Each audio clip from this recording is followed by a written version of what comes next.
there is a showdown between Twitter and Centre, and this is only escalating. External Affairs Minister S. Jaishankar has put social media giants on notice. Addressing a virtual meeting, Jaishankar said social media tech giants have huge power without any accountability. He went on to say that these tech giants, who he has described as non-state players, have become more powerful than a state. Jaishankar said these are serious questions but can't be brushed under the carpet in the name of freedom of speech. The foreign minister's remarks came amid an ongoing tussle between the government and Twitter over new IT rules and distortion of the Indian map. In a democratic society, we have to ask ourselves, okay, big tech is there. It's in my life, very, very visibly in my life. So you have a big presence. Where's the responsibility which comes with that? Okay, they have huge power. Where's the accountability? This is again not an issue limited to India. They harvest our data as they do across the world. So you have, in a sense, the opposite of the American Revolution, which is you have representation and no taxation. The influence that they command, international relations has been devised on the basis of state-based players. What happens when you have non-state players who in some ways are bigger than many, many states? So these are very serious questions which need debating. I think they can't be brushed under the carpet saying, well, you shouldn't question them because then you're attacking freedom of speech. I think that's a cop-out. It obviously serves their interest.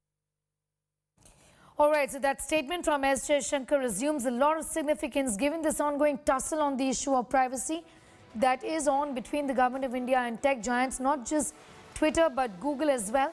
Issues of accountability can't be brushed under the carpet is what S. Jaishankar has said today.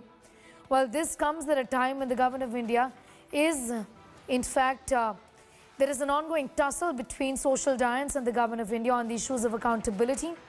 S. Jaishankar has gone on to say that all of these tech giants who are actually non-state players and have actually become powerful than a state need to be accountable for what they are doing. India has in fact raised questions over the kind of content that is put on these platforms, especially on Twitter. Twitter has made submissions to the government as well about its content. There are questions about how India was also, the map of India, for example, was represented by Twitter. The government has taken a strong note of this as well. And that's in this context is what, in this context, as Jaishankar has raised these questions of accountability, saying that it can't really be brushed under the carpet.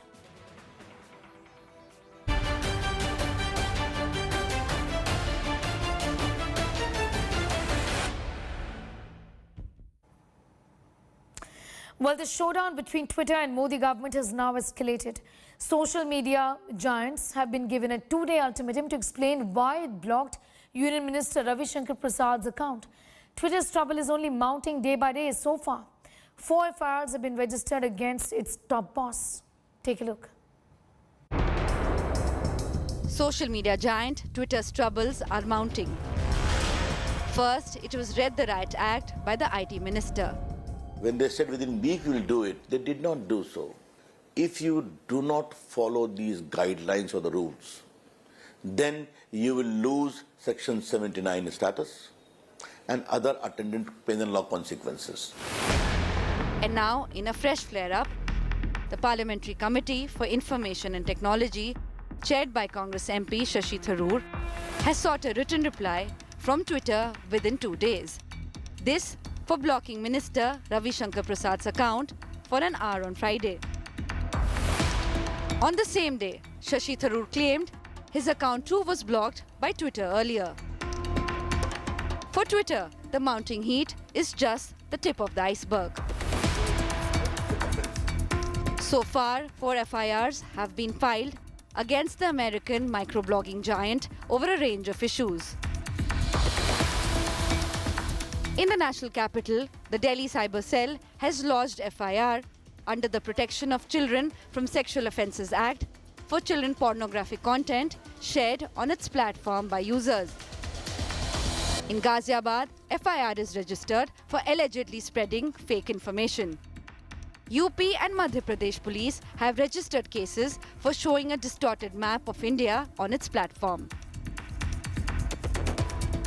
The centre says Twitter has lost immunity that other social media firms enjoy for content posted by users, as the company failed to meet the new IT guidelines that came into effect on May 26th. The government says the new IT rules are essential to prevent the misuse of social media. It deals not with the use of social media. It deals with the abuse and misuse of social media and give a voice to the victims of abuse. Journalists, now judges, forget politicians, small businessmen, people are being defamed, fake news going on, nudity being shown. Cyber experts too have echoed a similar sentiment. जो boundary है हमारी, वो boundary एक चीज़ के लिए हमारा जो है जवान जाके मरता है. हम कुछ भी जो जंग होती है फिर हम जाके मोमबत्ती लेके इंडिया गेट पहुंच जाते हैं. कोई कानून है ही नहीं, मुझे आज तक दिखा नहीं कोई कानून जो डायरेक्टली इस मुद्दे को, इस बात को टच करे. With the microblogging site losing its intermediary status and legal shield in India last week, Twitter can legally be held liable for every post made by its millions of users. With Rahul Srivastav and Aishwarya Paliwal in Delhi and Mustafa Sheikh in Mumbai, Bureau Report, India Today. All right, so that's Twitter, but what about Google? Google also is in the line of fire once again, this time over a serious breach of privacy. Sources have told India Today that during a deposition before the Parliamentary Standing Committee on Information Technology, global tech giant Google representatives admitted that its employees listened to private recordings of customer conversations via Google Assistant. Here's more on what's been happening. There's a little Google in everyone's life.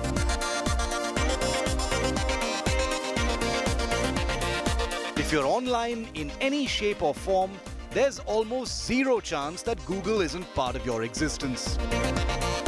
You've always known somewhere that tech companies keep tabs on your life, your habits, what you watch, what you shop for, where you go, who you meet, and what you say. But Google's links in your life have just become a little more explicit. During a deposition before India's Parliamentary Standing Committee on Information Technology, headed by Congress MP Shashi Tharoor, on the need to safeguard citizens' rights, top sources tell India Today that Google representatives admitted that Google employees listened to private recordings of customer conversations via Google Assistant.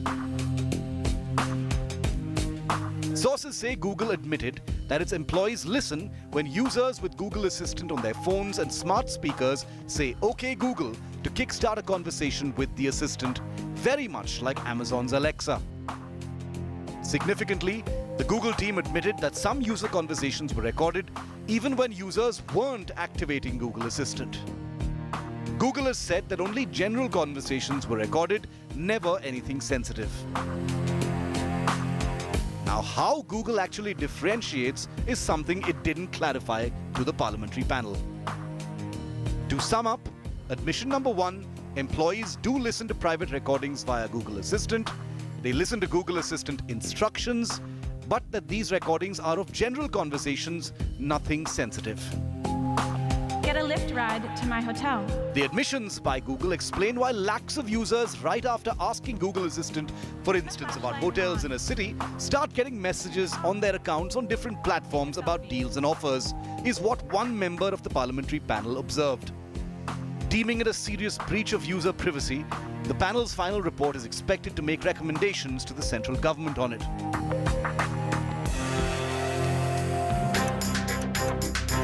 The panel firmly conveyed to representatives from Google and other tech giants, including Facebook, that they need to plug loopholes urgently in their existing data protection and privacy policy mechanism and install stringent safeguards.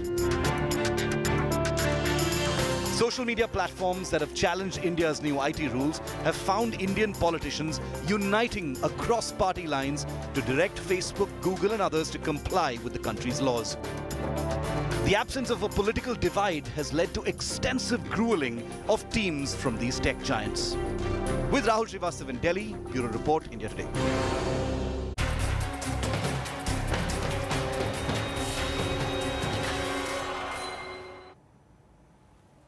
Well, amid political infighting within Punjab Congress, disgruntled Congress leader Navjot Singh Sidhu met Congress General Secretary Priyanka Gandhi in Delhi. Sidhu put out a tweet with picture of him being with Priyanka. Sidhu has still not met Sonia Gandhi or Rahul Gandhi. After meeting Sidhu, Priyanka went first to meet Rahul and then also Sonia Gandhi to brief them. As of now, Priyanka, Rahul and Sonia Gandhi are meeting.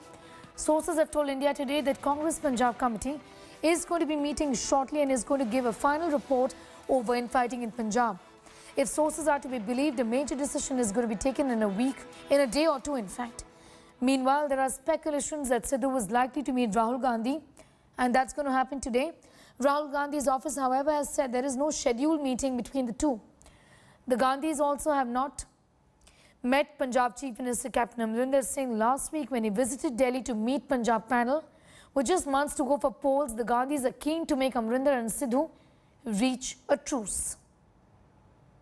जो party परिवार के घोंसले में सिमटी हो उसका इसी तरह का हश्र होता है और उसके अलावा भी रस्सी जल गई बल नहीं गया अहंकार अभी भी जो है वो सर चढ़ के बोल रहा है ऐसा लगता है कि जो है वो सामंती सुरूर और सत्ता का गुरूर अभी उतरा नहीं है Anand Patel is getting us more details on that story. He joins us from Delhi. Anand, just give us an idea about what the top leadership of the Congress is thinking right now, given the fact that Captain Amarinder Singh didn't really meet the Gandhis, but of course he spoke to the panel that has been constituted specially to douse the fire as far as Punjab Congress is concerned. Well, yes, Sneha, what our sources is telling us is it's a three-pronged strategy. One, to address all the concerns raised by MLAs, cabinet ministers and Navjot Singh Sidhu about functioning of the Captain Amarinder Singh regime. Be it tackling the 2015 sacrilege issue, the SIT has been formed and it needs to get to a definitive conclusion before the elections. Also, Captain Amarinder Singh the High Command wants him to assure that action will be taken against the bus mafia, against the mining mafia and the cable mafia. That is one. Second, Sidhu will be toned down. This is what we are picking up. His rhetorics have been hurting the image of the party, not only Captain Amarinder Singh, but also the party as well, which can be damaging in the run-up to the elections. So, his rhetorics will be toned down. This is what the party will be advising him once the compromise formula is put in place finally. And third, Sidhu will be placated most likely in the party's organization because he's not ready to take up the Deputy Chief Minister post, we are told. He's not agreeing to become the campaign committee chairman as well. He needs a strong position in the party organization. That is the sticking point, Sneha, actually, because Captain Amarinder Singh is not allowing him to become the PCC chief, which will be a very strong position in the run-up to the election. So that is a sticking point. Consultations are still on. A compromise formula which will be worked out by the first week of July will definitely see Sidhu on a strong footing. All right, Anand, thanks for getting us those details. Meanwhile, a bitter war of words has erupted between Navjot Singh Sidhu and Akali Dal chief Sukhbir Singh Badal as well. This after Badal, in his most direct attack, called Navjot Singh Sidhu a misguided missile.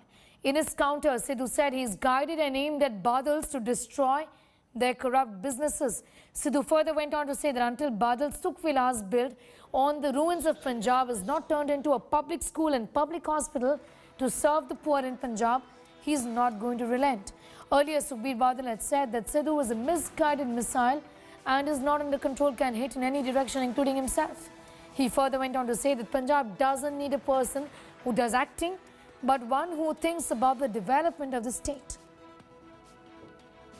Navjot Singh Sidhu एक misguided मसाइल है जिहदा कोई control नहीं है किते मर्जी direction हो सकती है अज तक जे तुसी ओदा 20-25 साल दा ਇਤਿਹਾਸ ਦੇਖੋ ਕਿਸੇ ਨਾਲ ਨਹੀਂ ਬਣੀ ਉਹਦੀ ਜਿਹਨੂੰ ਕੱਲਾ ਸੋਚਦਾ ਕਿ ਮੈਂ ਭਾਸ਼ਣ ਐਕਟਿੰਗ ਕਰਕੇ ਅੱਜ ਪੰਜਾਬ ਨੂੰ ਐਕਟਿੰਗ ਵਾਲਾ ਨਹੀਂ ਚਾਹੀਦਾ ਪੰਜਾਬ ਨੂੰ ਇੱਕ ਸੋਬਰ ਬੰਦਾ ਚਾਹੀਦਾ ਜਿਹੜਾ ਪੰਜਾਬ ਦੀ ਅਗਵਾਈ ਕਰ ਸਕੇ ਪੰਜਾਬ ਨੂੰ ਅੱਗੇ ਲਿਜਾ ਸਕੇ ਪੰਜਾਬ ਦੀ ਡਿਵੈਲਪਮੈਂਟ ਸੋਚ ਸਕੇ It's time for a quick break here. On the other side, a fierce face-off between TMC and BJP has erupted over attack on a team of the National Human Rights Commission in the Jadavpur area of Kolkata.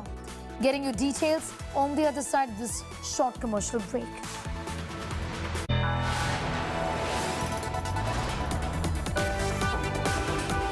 You are watching India Today.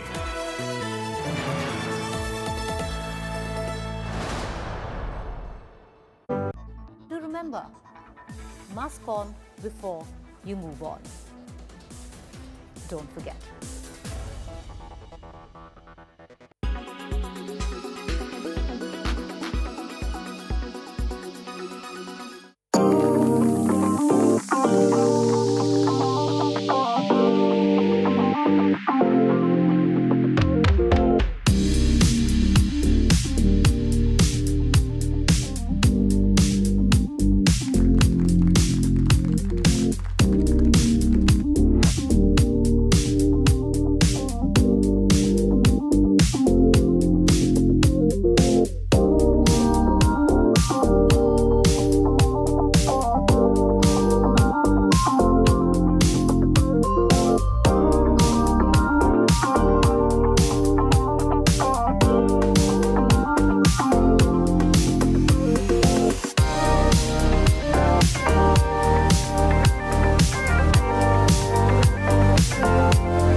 Medical drugs, oxygen cylinders, ambulances. India Today's special investigation team unearths pandemic profiteers as the second wave peaked. We helped save lives with our boots on the ground. The gold standard of journalism. As always, this is India Today.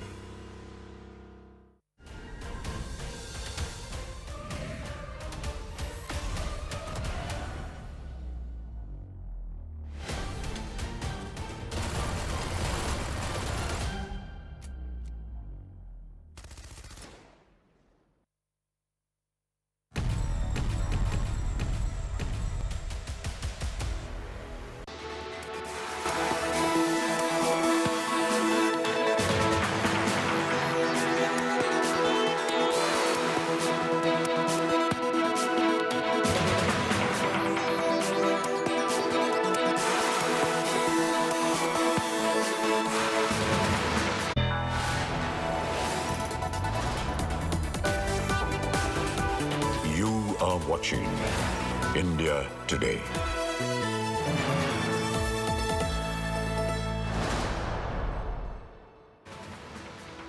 Welcome back. It's been almost 2 months to West Bengal Assembly election results, but the fire of post-poll violence does not seem to die down. The committee constituted by the Calcutta High Court to investigate the allegation of post-poll violence in the state has submitted its report in a sealed envelope. The team of the National Human Rights Commission was also attacked in Jadavpur while carrying out the probe. Here's more.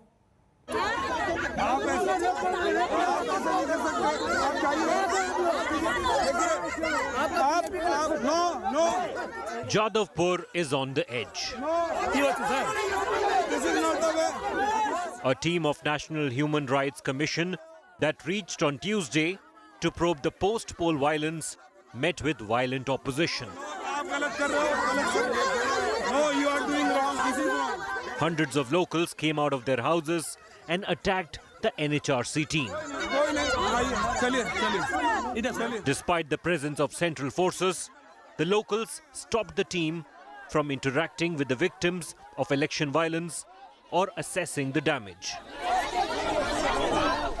It is alleged that 40 houses were destroyed in Jadavpur during post-poll violence.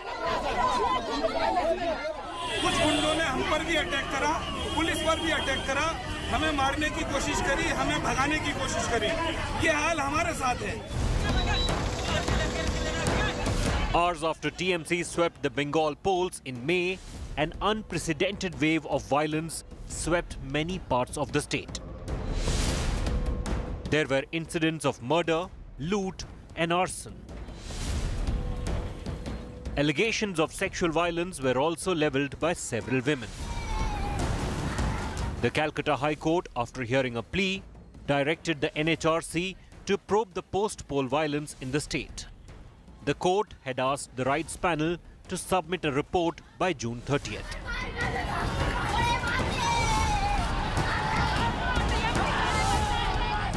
After the attack on the NHRC probe team, a full-blown political war erupted between the ruling Trinamool and BJP. The BJP has blamed the TMC for the attack.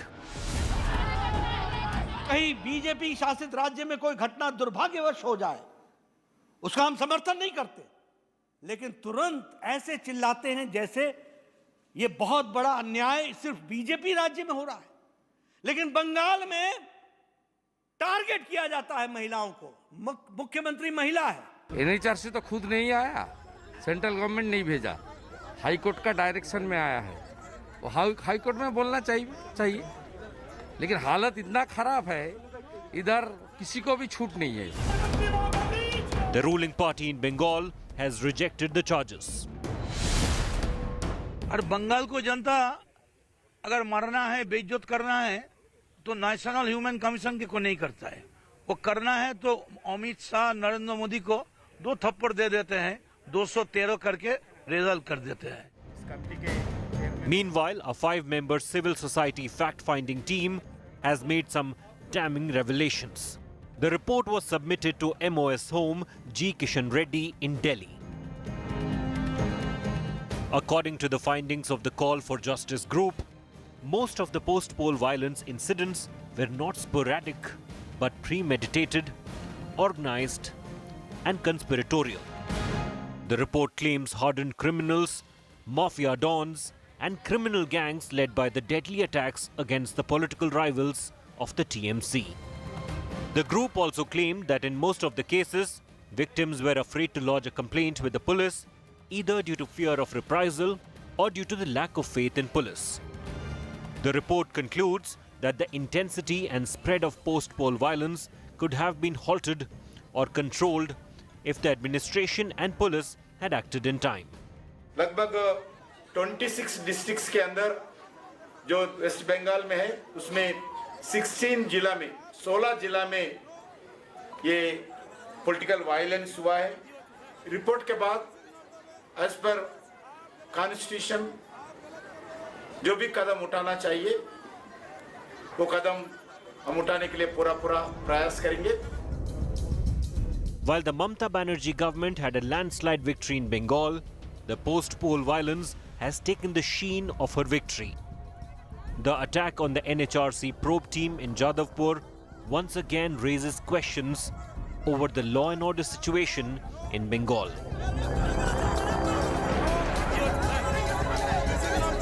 With Surya Agni in Kolkata, Bureau Report, India Today. And staying with news from Bengal, this is the latest face-off in the state. BJP's Suvendu Adhikari has taken on Mamata Banerjee over a government tender for a plane. Well, this in fact is a tender that is being floated. Suvendu took to Twitter to hit out at the Bengal government over her government's tender to acquire a 10-seater plane. Suvendu has accused Mamata Banerjee of using the people's money for her own political purposes. He's claimed the plane is being procured for upcoming Lok Sabha elections, calling it a Pushpak Rath for a self-proclaimed Prime Minister. The latest face-off is over a tender that the Mamata Banerjee government has issued to acquire a 10-seater plane, and Suvendu has questioned the priorities of the government at a time when the state has been rocked by a fake vaccine scam.